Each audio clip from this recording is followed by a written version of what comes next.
सिडकोचा 2025-26 साठीचा 14,130 कोटींचा अर्थसंकल्प सादर करण्यात आलेला आहे। या अर्थसंकल्पात विविध महत्त्वाकांक्षी प्रकल्पांसाठी निधीची तरतूद करण्यात आलेली आहे। सेवा पारदर्शक आणि सुलभ करण्यासाठी सिडकोचा ई-प्रशासनावर भर आहे। या अर्थसंकल्पामुळे अनेक महत्त्वाकांक्षी प्रकल्प वेळेत पूर्ण होतील आणि नागरिकांना मोठा दिलासा मिळेल असा विश्वास सिडकोच्या मुख्य जनसंपर्क अधिकारी प्रिया रंताबे यांनी व्यक्त केलेला आहे।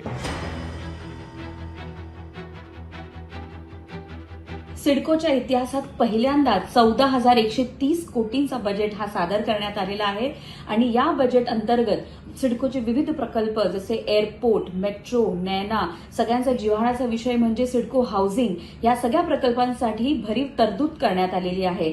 हा बजेट नक्कीच सर्वसामान्यांसाठी फलदायी ठरेल अशी मी आशा बाळगते। लोकशाही मराठी ऐका, पहा, जागरूक रहा।